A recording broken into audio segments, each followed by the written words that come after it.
Who are the enzyme walls? Enzyme walls on this side. I think you are a bit more spread.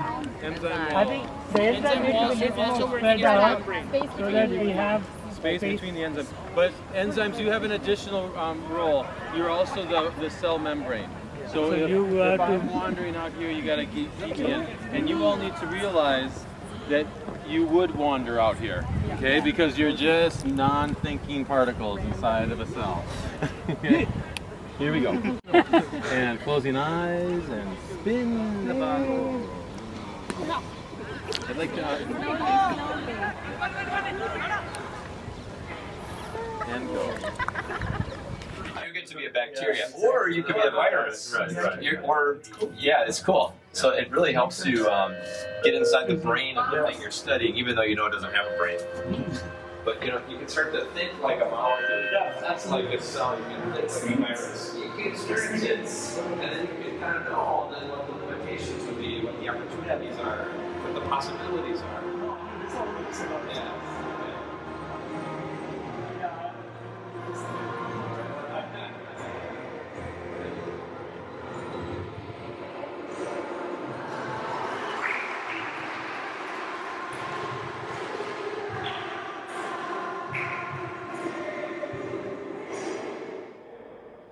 If you hear heads, what that means is to step forward once and turn right or turn left. Okay? You just step forward once and then immediately shift or shift. If you hear a tails, you're going to step back and rotate all the way around.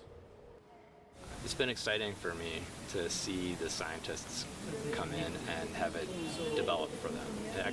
You can just see on their faces, their expressions, puzzled for a moment, excited the next, back and forth. But overall, and talking to each of them afterwards too about how it's going, is this valuable at all? The fact that they keep coming back every day, right, when they don't have to, they've got other things going on. They're not getting paid. No, nobody's. So it's totally their free will to do that, and they're doing it. And so, and you could just to see that gives me hope that there's this possibility. I enjoyed the process of getting into the sort of the minds of the molecules and the proteins that Babu was simulating, and then these viruses and bacteria, and actually trying to be them somehow. And it was fun. And if nothing else, actually Carl noticed an interesting observation from the little simulation we did with the bacteria and viruses, which is that certain kinds of geometric bottlenecks help the bacterium survive, and that's something I wouldn't mind going back and checking in computer simulations. Writing out equations and so forth, we start to put the rules into the model, and then we explore and see what happens. And oftentimes we're just kind of brainstorming, but now we're using movers as our medium to do that. So because we're using our bodies, we call that bodystorming. So what have we learned from bodystorming? A number of things, I think.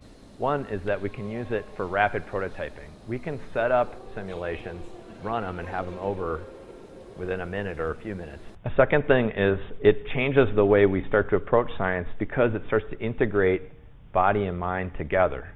In science, I think we've really prized just doing it with your mind alone. Sit down, read the paper, think about it, maybe write on a chalkboard. But what this does is it now reintegrates body and mind together, because I think so many of us, I know for Carl and myself and many other people too, I feel like I learn better when I'm actually up and moving and doing something physical. If you play sports, mind and body is totally integrated as you're learning. If you're learning how to play a sport, you're thinking about it and moving your body at the same time.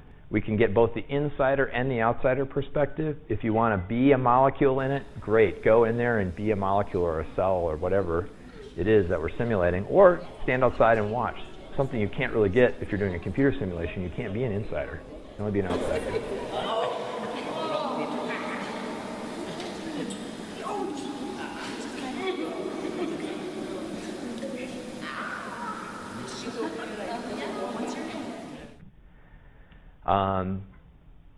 Humbling about creativity. We know we need creativity in science.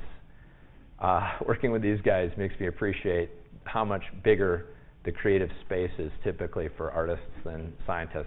We're going to show you the model that we developed with one of the scientists at NCBS, Hema, who happens to be here and will join us for Q&A at the end. The rules that Hema gave to us is that if one bee came through the curtain wall, they let her go through and they heal the breach. If 2 bees go through that breach, they now create a gap in the curtain wall. And well, let's close that gap one more time. And if 3 bees were to go through another gap, one of those bees would go with them.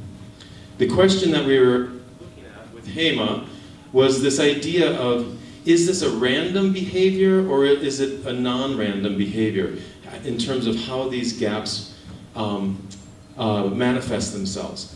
And what we found as we looked at the science, or the model started to corroborate her findings with her computer programs, that it is indeed a random behavior, and that the gaps, every time this behavior starts to happen, you'd have different places where those gaps would appear after they've closed. Instead of testing A and B in a real system, I thought I should give a chance to the dancers and then do it in a live A or B and decide which I should mix and which one suits with my model system, so that I can design further experiments with that. That curiosity to meet you all guys, and I got it. Like, I got what I wanted. So it's really fascinating for me. You know, off the front burner of my head, the artistic responses, I thought, were, you know, in some sense so exciting, because they were about completely new ways of movement and thinking, and just in terms of dance, I thought they were fabulous. You know, the models in some sense are, you know, you're always looking for some result. In the artistic program, you're just watching it and somehow enjoying the spontaneity of it. So I thought there was a, you know, interesting difference between the two states. But that was something that I thought I should share. Yeah.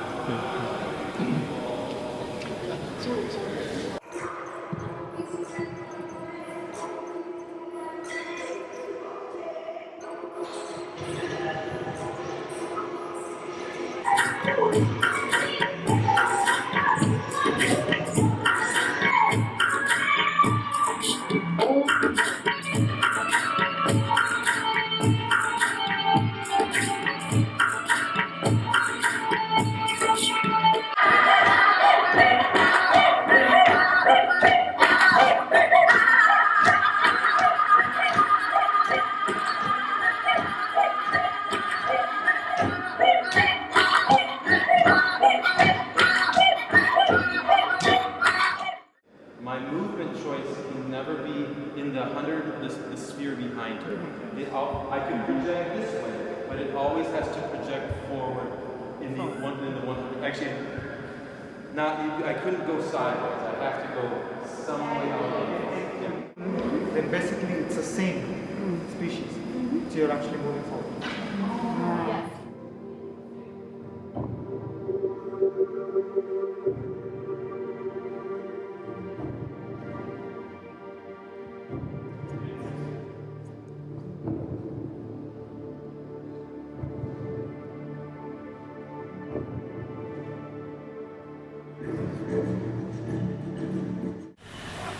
David and I are experiencing very directly the propagation of an idea.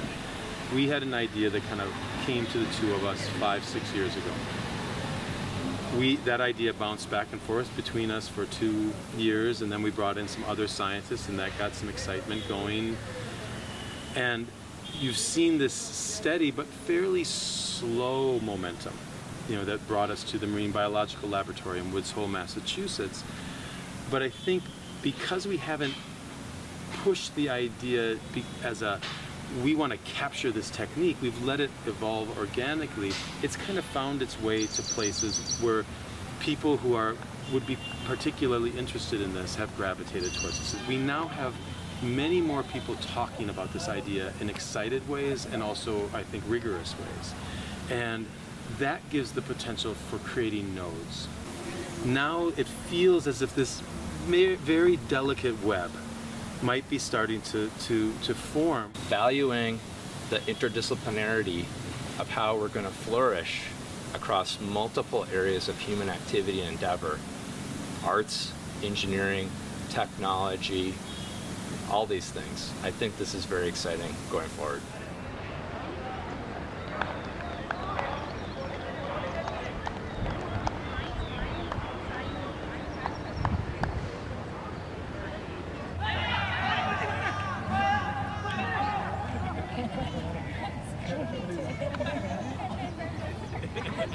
Don't.